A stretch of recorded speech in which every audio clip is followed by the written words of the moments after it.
What's up, guys? I'm here with Roz, and she has done her first 5,000 in sales selling on Amazon.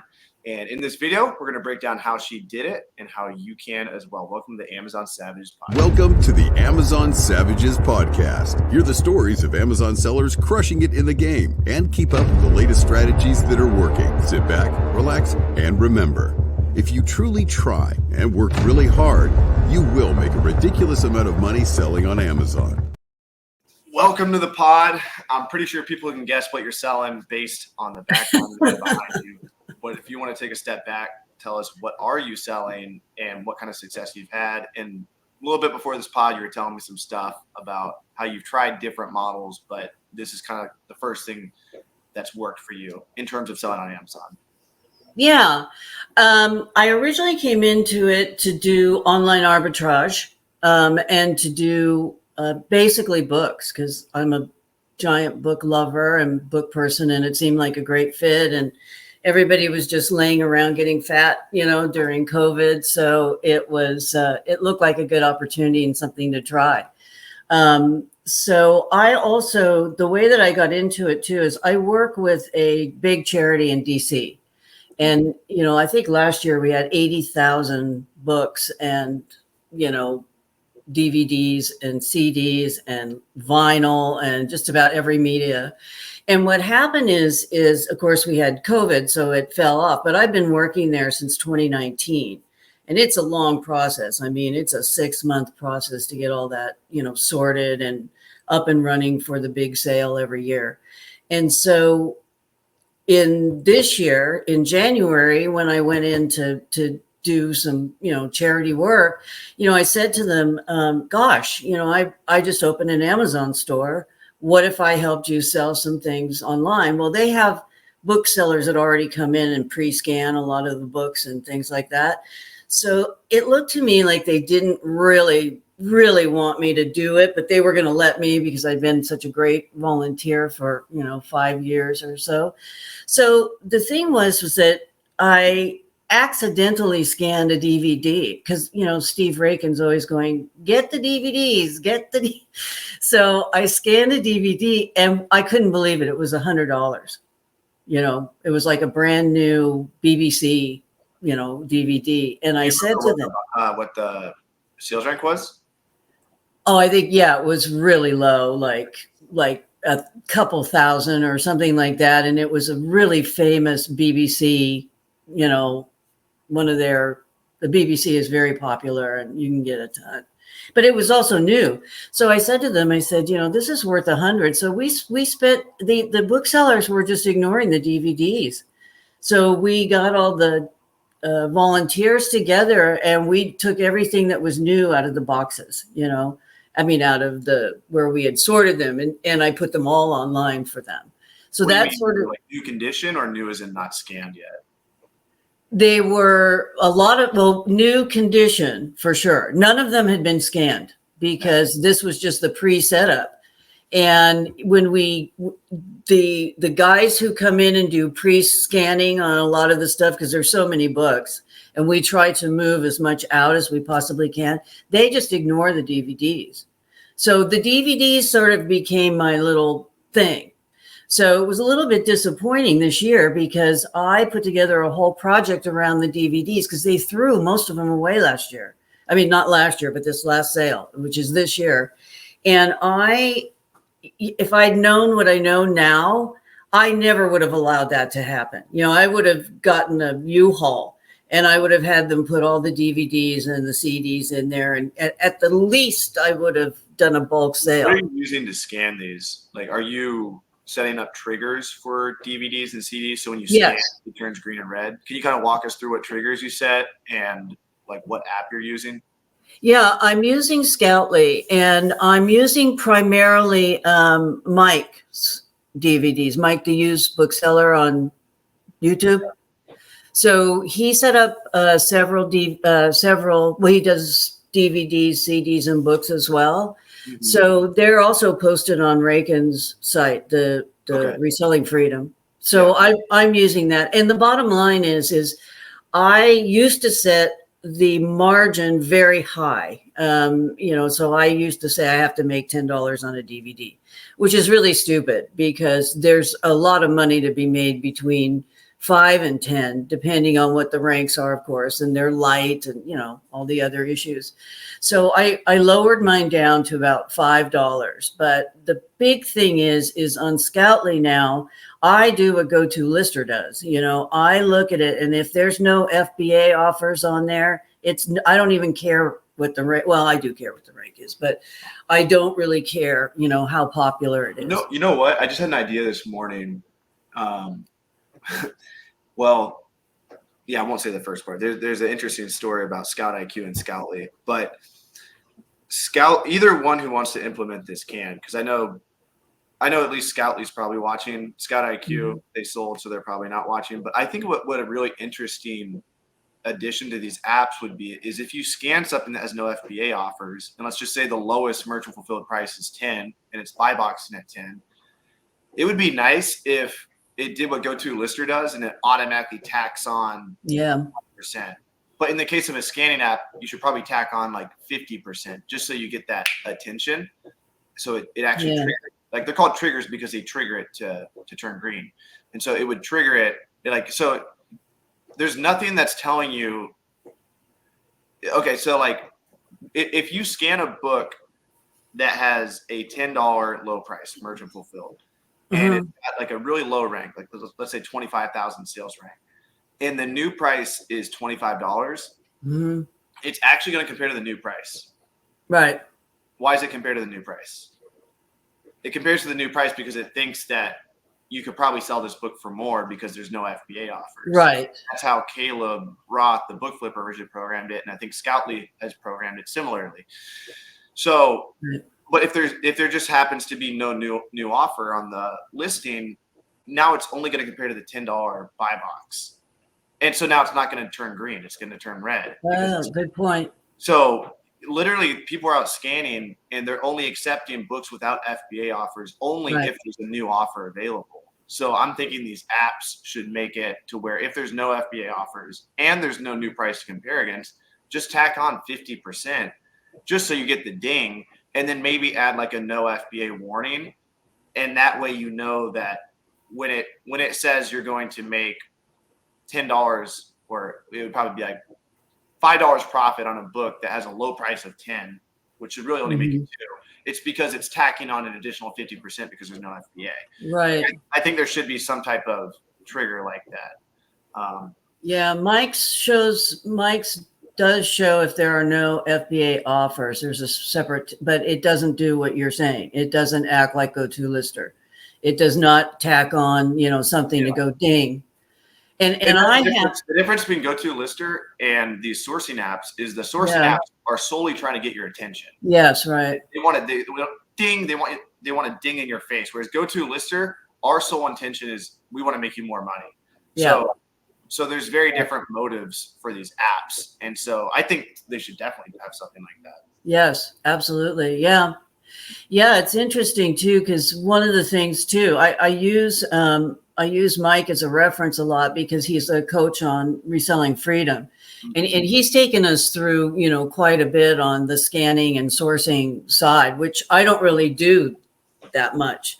I'm only doing it now because I'm listing everything. But the thing is it without the FBAs, on there, it is absolute. I mean, sell by Amazon or fulfilled by Amazon. It is really quite interesting. I mean, I always pick the new price as the low for sure. So I'll match the low FBA sale price always. And that's what I listed at. And then if I can, and if it's a really low rank and I'm looking down and they're going up and up and up and up, I may pick 4 or 5 down, from there. And even go higher than what the new price is at the moment. Yeah. So, and you told us that, once we price it too, we should always leave that for at least a month or 2 before let our repricer start to go through that. Yeah. So, that's also been a good model. So I always price it a little bit higher, knowing that the repricer will catch it in about 2 months after I've done it. Yeah. And Caleb Roth, he did a study a few years ago where he had 2 batches of books, and one he repriced and the other he didn't. And I actually used to have Caleb reprice for me, and he would only reprice my inventory like every 2 weeks or a month. You don't need to reprice items as much as you think. Now, if you have an automatic repricer, go ahead, do it every day. It's not going to hurt. But what he found was even with a repricer, he was using Reprice It. Even that repricer repricing every day, some of the 40% of the inventory that he sent in never got repriced one time. And so what he found was like the first price you set may be the last price you set. So make sure it counts. And so when you're listing your inventory, like it's worth going through that batch before you click submit and just quickly look at all the prices real quick and see if you're making smart decisions or not. You know, that's good advice. Thanks. Yeah, I will definitely do that. What advice would you have for someone who is just getting started and they want to hit 5,000 in sales like you? Maybe they got scammed like you did on a course and they're like, none of this shit's real. I want to start making money. Walk us through a few actionable steps they can take to hit 5,000 in sales like you. Well, I think one of the things that you can do is just take the ASINs in your, or not the ASINs, but the ISBNs in your home. I mean, if you're a big book person like I was or am, I just put the ISBNs into the app and, you know, took a look at, you know, what the profitability was. And I was selling a lot of, I had a lot of technical books because I was stock trading at the time. So I sold them all and, you know, they made a lot of money just off of my own library. So if you can kind of see that, and you can, the next thing is you need to get your first box in, because the minute that your first box goes in, you're hooked, because you get that first sale and you see the little orange bar go up and, you know, it changes your mindset completely, you know. And then probably the next thing is then, you know, you need to pay attention to what feels good for you. You know, what is really working for you. You know, I started out in online arbitrage. I then went to books and ended up being the DVD person. And now we're trying wholesale. I think I've got a real, you know, niche there in wholesale. Nice. So I started doing kitchen item. How are you reaching out to wholesalers?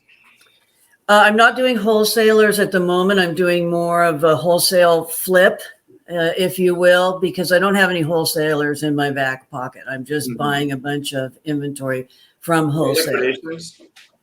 Yeah. Okay. Yeah.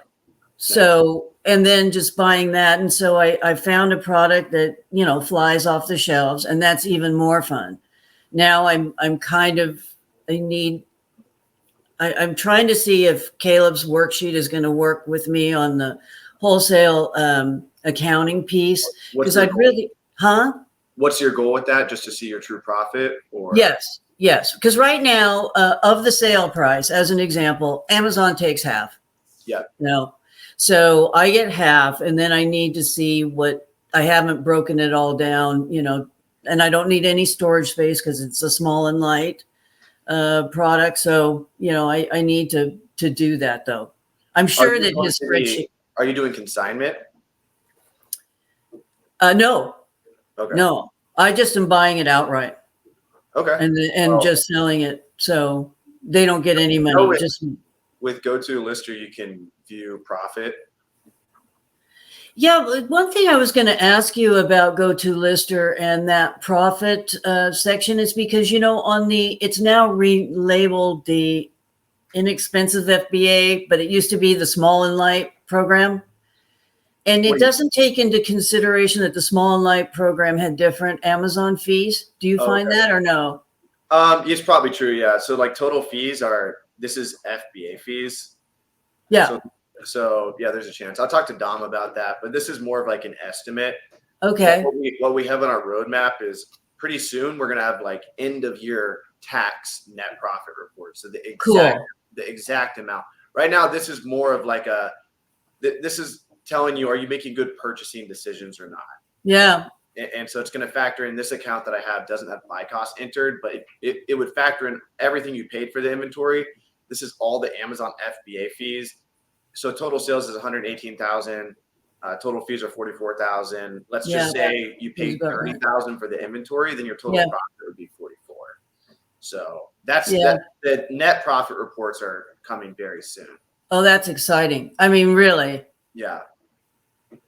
Especially, and you'll be able to import expenses too, like gas, software, and different things like that. So, but Caleb's spreadsheet works for everything. It doesn't need to be books or media. It literally works for all products. Well, I was trying to see if it would work also on the wholesale side. I'm sure it will. It's income and expense. I've used it for different products. I sold a lot of chlorine in 2021, and I used it for all that. Okay. Yeah. Yeah, definitely. I will give it a whirl. Awesome. So the only other thing that the new people have to really do, and I heard, a lot of this in your podcast is, you just have to be dedicated to it. You have to treat it like a business. You can't treat it like a hobby. Mm-hmm. I mean, I know even if you're working, you say it's just a hobby, but it really isn't just a hobby. I mean, not if you're going to make money on it. Yeah, exactly. Can you walk us through what your listing flow is? I see behind you got your CDs. Is that a printer on your other side? Yeah, that's the old one. I now have the super duper, the super duper. Oh, nice. So yeah. What's your flow? Are you using 30 up labels? Yeah, I'm still using the 30 up labels at the moment. I did not invest. It's kind of the interesting part is it kind of makes me look like I wanted to have the DVDs in the back.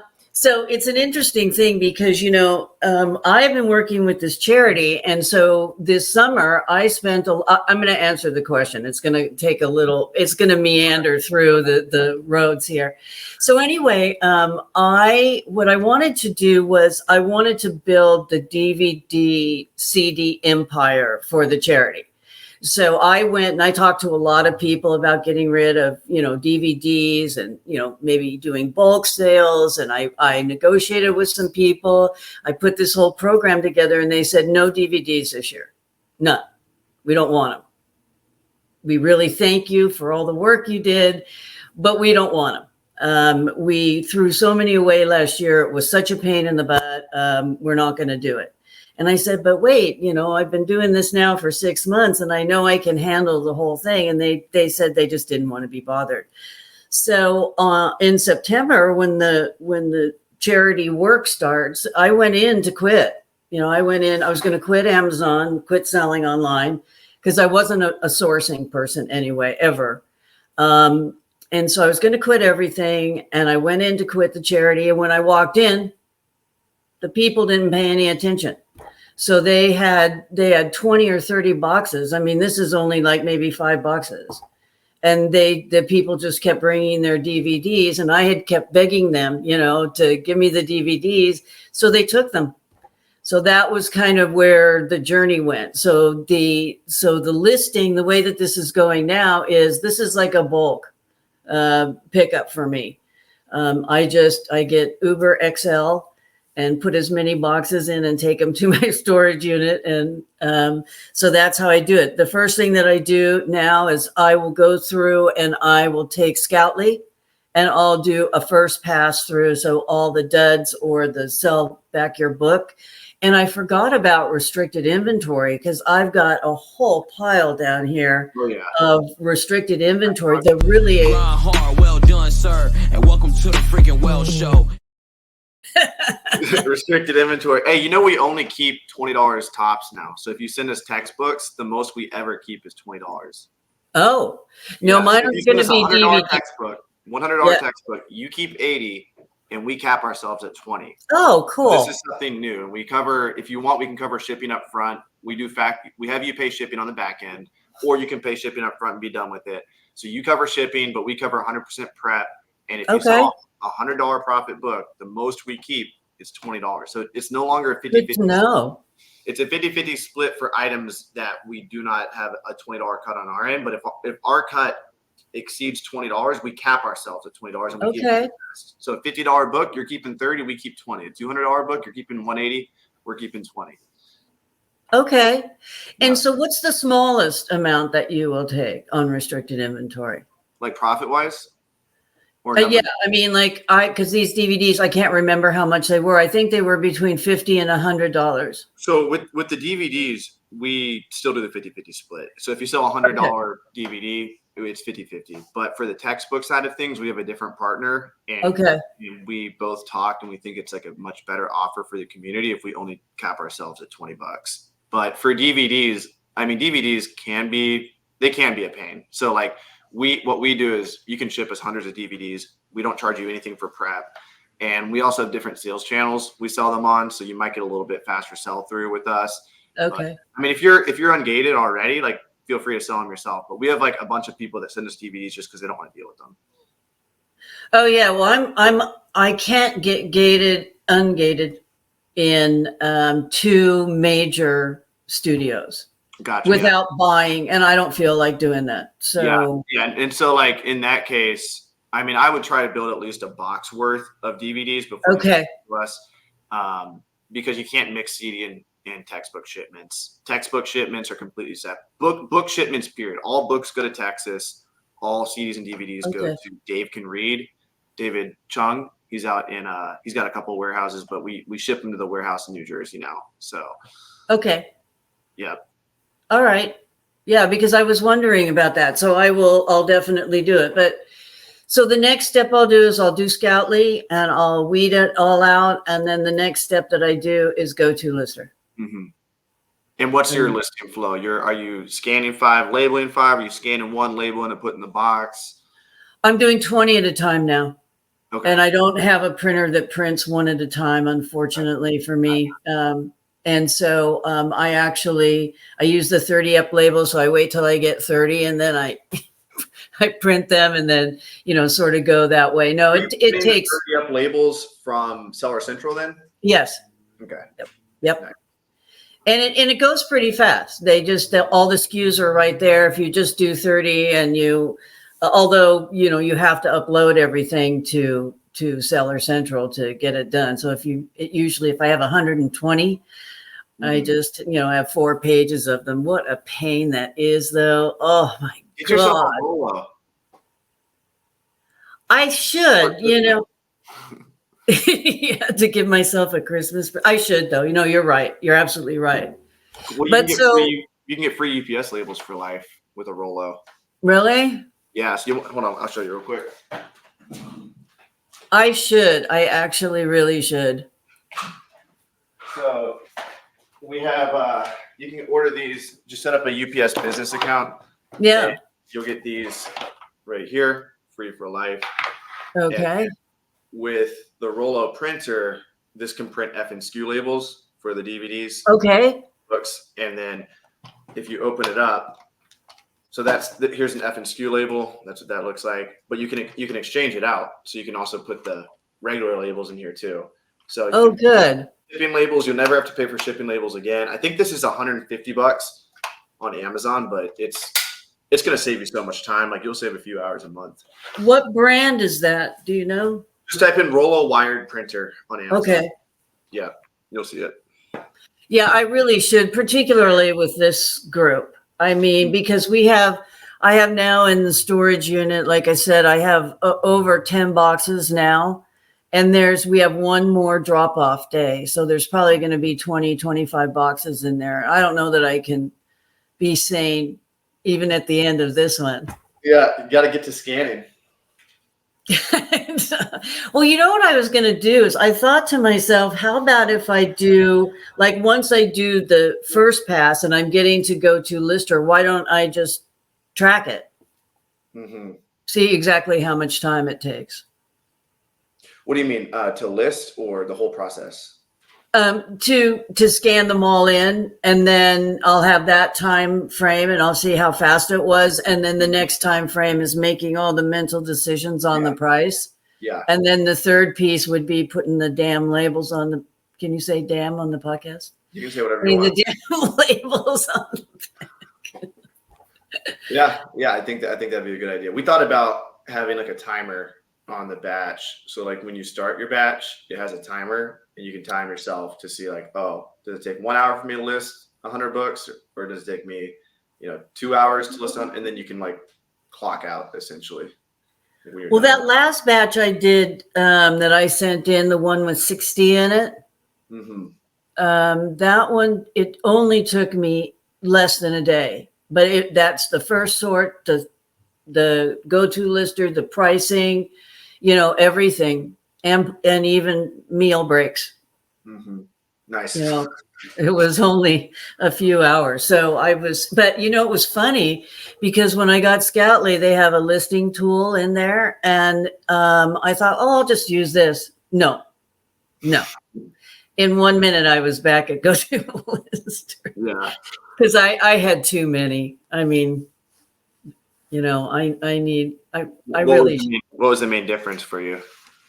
I've never used their listing tool before. Well, the first thing is I couldn't get it to work. That was the very first thing. And then, I said, no, it's too hard. I'm going back to GoToLister. I'd only left because I was leaving Amazon. I was leaving the Amazon business. I wasn't going to do this anymore. And if I did do it, I was just going to do online arbitrage and just run everything manually through the Seller Central listing thing.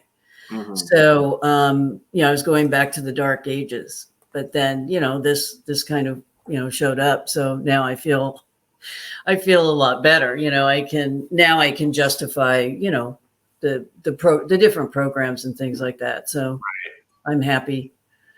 What's a common myth about selling on Amazon? I think the first myth that I thought of or heard somebody visualize and thought, I wonder if that's true, is that there weren't enough books. There were too many sellers and too few books. Boy, did that change. When I started working, and I was working in the charity, and then, things like this happen. I mean, to me, who am I? I'm not, a big bulk person or, any of those things. And if these kinds of things happen to a little guy like me, then, I can't even imagine. There must be like you guys with billions of books all over the place and things like that. And yet there still is enough left for me. So, I think you can get really discouraged. I think, in one of your podcasts, they were saying, everything's online and you read it and people are saying, oh, you can't make any money in Amazon. There's so few books. It's actually like, it's ridiculous. 10% of Amazon sales are book sales. You have so many libraries in your local area. You have so many thrift stores, mom and pops, recyclers, estate sales, garage sales, your own damn house. And you're somehow thinking that there's too much competition. Like, people aren't doing their jobs. Go to your local thrift store and scan every single book that's on the shelf. And I promise you'll walk away. Yeah. But nobody wants to do that. Like, I shot a YouTube video a couple weeks ago. I had my friend come and record me. I said, this is going to be such a boring video. You're just going to record me. I'm going to scan all these books on the shelf. I scanned every single one. It was like over 1,000 books. And it was a really bad source. Like, I was like, damn, somebody's been here before. But I still walked away with a half box filled with books, even though only like 2% of them were good. I scanned 1,000 books. Only 2% were good. That's still 20 books. I'm typing in the barcode books. I'm doing all the work that nobody else wants to do. I'm like if a book has a sticker on the back, I'm like making sure I look it up with the Amazon seller app. But nobody wants to do that. People scan 100 books. They don't get one and they walk out of the thrift store, So. Yeah. Not me. But yeah, I don't, I just am not a big, the big problem with me too is I don't have a car. So, for me to pick up, 20 books at a thrift store, I have to call an Uber. Yeah. Where are you located again?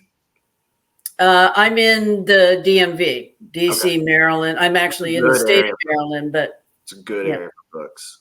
One of the best in the country. Oh, is it? Yeah. Well, the big book drives and everything, like this charity and the DC, the big DC Capital one, and there's it's great. Yeah. Yeah. How many library sales are you hitting up? None. I don't do any road trips or any personal.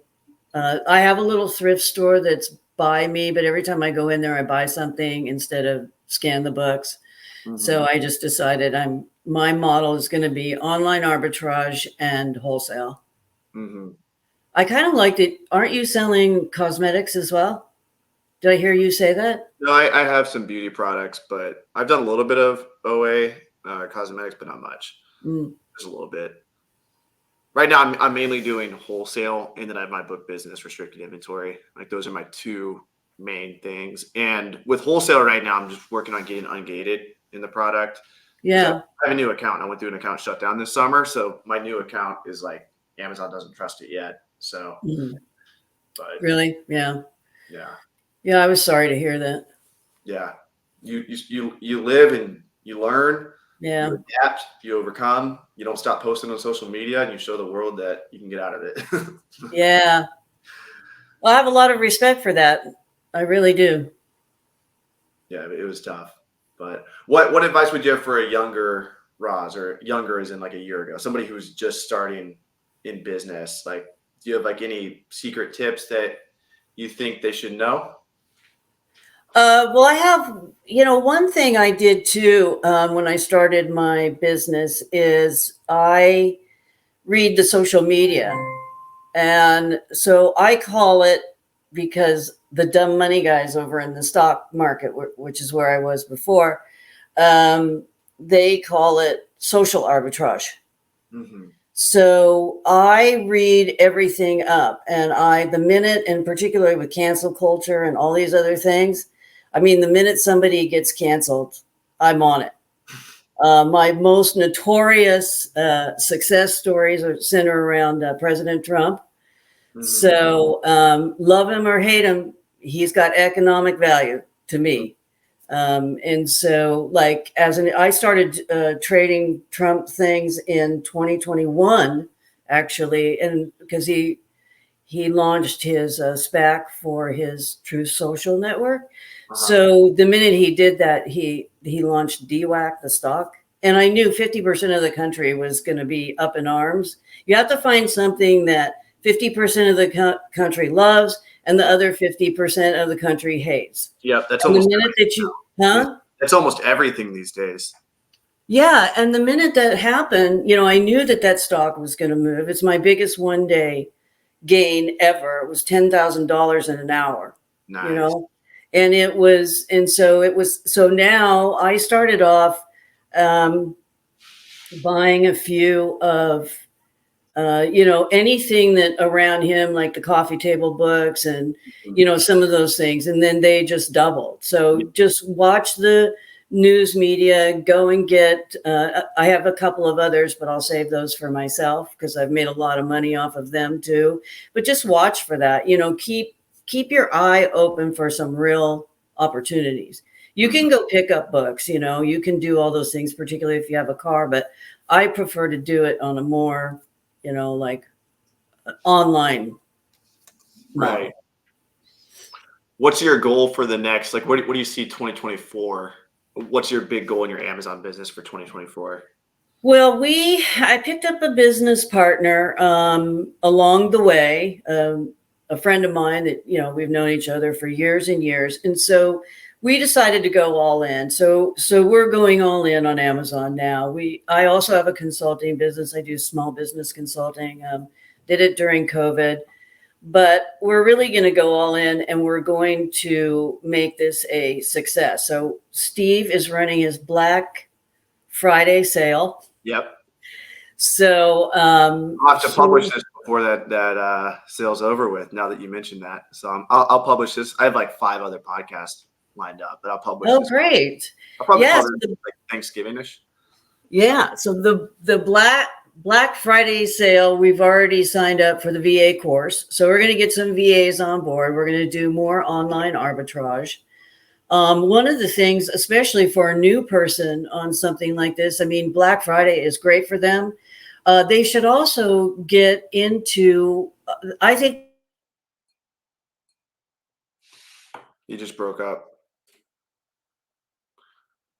Her computer may have died. So, yeah. And so, but the other thing too was I really, I think probably the most valuable thing of all of this is to get yourself together with mentors. And I look at like you and Caleb and Steve Rakin, Mike Hughes, book guy, Amanda, all of the people from Rakin's coaching calls where you have one-on-one contact with them, Joji. I mean, you can talk to those people once a week and ask your questions one-on-one. It's surprising. I'm in every single solitary coaching call. And then nobody's going to ask any questions. I ask all the questions for the full hour, but it's a lot more beneficial if there's 10 people doing that than if just one is doing it, but I really, really, really think that everybody should be in Reselling Freedom and on your podcasts and in everything they can get their hands in just to learn and sort of and do it that way. So we are definitely. I have no affiliation. Go ahead. I was going to say I have no affiliation with Reselling Freedom, but if you guys want to sign up, you can go to resellingfreedom.com. And that's one of my best friends. This is his program. Again, I have no affiliation with it, but she's been talking about it so much, might as well pull it up and give you guys the opportunity to learn about this. But it's great that you mentioned that because no, it's fine. Like I love Steve and I'm part of the community too. He added me to it. So I see, people are learning, they're doing big things. And I've actually thought about my dad wants to learn how to do like online arbitrage flips with eBay to Amazon stuff. Potentially. Mm-hmm. He wanted to learn something on Amazon when he retires. And I was like, if my dad really wants to have success, what should he do? And I think being part of a community is huge. Like whether it's Reselling Freedom or, a free group. But I mean, you guys are really active in this community and they have like weekly Zoom calls and it just makes you feel like you're part of something, which I feel like as humans, you kind of need that. You kind of need to feel part of something. So resellingfreedom.com. Oh, I didn't even pull it up. I thought it was up on the screen right here, resellingfreedom.com. And I think it's like, what is it? $50 a month. I think it is now. I'm one of the founders, like with GoToLister. I got in on the ground floor with you guys, so I have a different rate. Gotcha. Yeah. Ask for the Roth rate, and maybe he'll hook you up. No, I'm just kidding. Yeah, right. I think he's already tired of the Roth rate, personally. But he's one of the nicest guys. You're one of the. I like your feedback in the Facebook groups. You shoot it straight. You don't hold anything back, and I appreciate that. Yeah, well, I really enjoyed working with GoToLister because, I sent you that note that I'm constantly giving you lists of things to do, but you guys listen. I mean, that's all we need. We don't expect you to fix everything, right that minute, but you do listen. That auto print issue I was having, that every time I got in and out of a batch, the auto print would come on and, and you fixed it in like a day or something like that. And I didn't go crazy. I don't think a lot of people realize how much we're working on GoToLister. Like none of these. Oh, I do. They don't come close. We're coding 10 hours a day and I'm just shooting podcasts all day about the software. So like we're working extremely hard. And my partner in this business, I just found out he's a high school dropout. So like I partner with the high school dropout.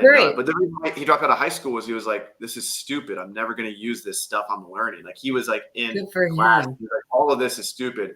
So he dropped out in 11th grade. And I didn't know that when I partnered with, I just found that out like 2 days ago. And so this man is like wired to his core to not, work a job and to be an entrepreneur. And so am I. I've never worked a job in my life either.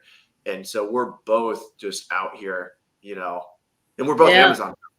So we're both Amazon sellers and we're making a software for Amazon sellers. And like, this is all we're focusing on. Like, it's going to be game over pretty soon. So I can't wait for the app.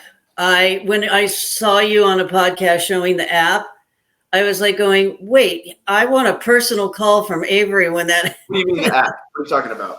Didn't you show your phone? You have a new app on there? Go to GoToLister.com on your phone and it's We will have an app in the future, but right now, if you go to GoToLister.com on your phone, you can quickly view your stats. So like what your profit is for the month, how many items you've listed, what your average sales price is. Okay. Try it out sometime. It's a pretty cool little dashboard that breaks all that down. I did not know that. You need to advertise that. Yeah. You should know. I know personally I use it a lot just to check my sales and like what my profit is and all that. But I think once we have a mobile app, I'm going to advertise it a lot more. But right now it's mobile friendly view. So if you guys ever want to check your stats, go to GoToLister.com on your phone and it shows you a nice view of everything. Well, don't you do some videos as well? You know, when you guys make major changes, you do a video for us. Don't you? Why don't you do a video and just consolidate all the stuff from your podcast that have to do with improvements coming in GoToLister? Yeah, I need to get better about that. I just shot a video on smart pricing yesterday, but yeah, Steve was telling me that too. I need to make more videos on our features. I think we emailed you guys briefly about it, but we have a lot of really cool stuff coming, like the net profit reports. And this week you'll be able to, hopefully it'll be published this week, today or tomorrow. You'll be able to manage your inventory within GoToLister. So you'll be able to update your quantities, min-max prices. Like you'll be able to view all your inventory in GoToLister. And then if you're doing something like you're doing wholesale, I know you're doing like liquidation type wholesale. I'm doing wholesale where I purchase the same inventory month after month. So I want to know, do I have a 30-day supply of my top selling ASINs? And GoToLister will automatically tell you that. So it'll tell you, hey, you don't have a 30-day supply of this ASIN. You might have 200 in stock, but you're going to sell out by December 15th. So if you want to have enough for a year, you got to buy 100 more. So it's going to tell you that. The replen part of that's going to be next week or the week after, but this week you'll be able to view your inventory within GoToLister. So it's like an inventory management system inside of the GoToLister. Oh, that's nice. Nice feature. Yeah. That's what I'm saying. Like people don't realize like what we're doing. We're coming up with a lot of features coming out soon. I'm excited for it. Yeah. Yes, ma'am. All right, let's see here. Did I ask you what's a secret you've learned that's helped you grow your Amazon business? Secret. Well, the biggest secret of all is if there are no FBA offers. I mean, that was such a game changer. Tell us a little bit about that. Like what type of sales have you seen from that? Like what type of increase in price? Oh, it's more than double. It's more than double. You know, that one result I posted, you know, with the 75 DVDs, it was $1,500 in profit. Mm-hmm. I mean, it was insane. Yeah. And that's profit, not sales. Mm-hmm. And so it's really been a game changer, you know? So, and I learned that one just recently. Yeah. Again, don't want to keep selling Steve, but through the coaching calls, I asked enough questions and I learned that just the day before these arrived. So it really has been a game changer. And I would highly recommend that your dad take his E2A course and for flipping, because, everybody has said there's a lot, going for it. I haven't had a chance to take it yet, but because I don't do anything on eBay yet, but maybe someday, when I'm doing the online arbitrage and stuff like that. But so that would be the biggest thing. And again, the other secret, I really mentioned the two things I think are probably the best way to go. Keep your eye on social media and see what's, getting canceled, and then to get yourself to a group. I mean, those are the three things that have been the most beneficial to me. Mm-hmm. I don't know if they're secrets, though. What's a personality trait? You're a business consultant, you said, right? Oh, yeah. What's a personality trait you've seen among successful Amazon sellers that you think helps them get success?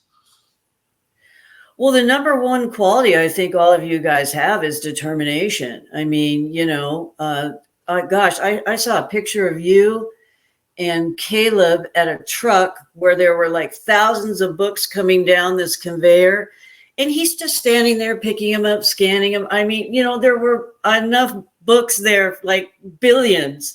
And he's going, I could do this all day. You know, and really, if you really think about that and you love it like that, you can't fail. You know what's kind of funny about that? That's how he met not met his wife, but that's how him and his wife, his current wife, are together now. He hired her to work inside of his book warehouse. He had a small warehouse in Indiana. Good. And he didn't even have the conveyor belt system for her. She was having to like dig inside of Gaylords and pull it out. And so that's how he kind of, I think he did it because she was cute, but he hired her and now they're married together. And they got a baby girl on the way now. So. Oh, great. He's such a nice guy. Yeah. Speaking even of family, when he yells at you. He's got a podcast. If you go to stackinghabits.com. Oh. He's got a new podcast, him and the Scout IQ team. They have a podcast together where they do it like I don't know how many pods they have out, maybe 3 or 4, but they're getting back up and running. So great. So he's getting back in the game. He's getting out of retirement, or it's more so like he's helping people with finances now, and Stacking Habits is all about stacking habits. So he'll interview people like in the fitness space, finances, just general entrepreneurs. So it's broader. It's not just book selling. And so if you're interested in learning about just anything to improve your life, that's kind of what he's focusing on. And there's no financial incentive behind it. It's literally right now they're just doing it for fun. And in the future, he may have some type of app or something for you guys. But right now it's just for fun. So stackinghabits.com. Good. I will definitely go on over. I can always improve. Yeah. All right. Well, I got a meeting coming up. Thank you so much for coming on. They can find you in the Facebook groups for sure. You're in all the Facebook groups I know of. And so Roz in the Facebook groups, can they tag you if they got a question? Yeah, absolutely. I'm in, I'm not even sure do you know what my name is in the Facebook group? I don't think is it Roz? Yeah. Okay. It's Roz. Yeah. So, all right. Okay. Thank you so much for coming on. Yeah, it was nice. Thanks for having me. 100%.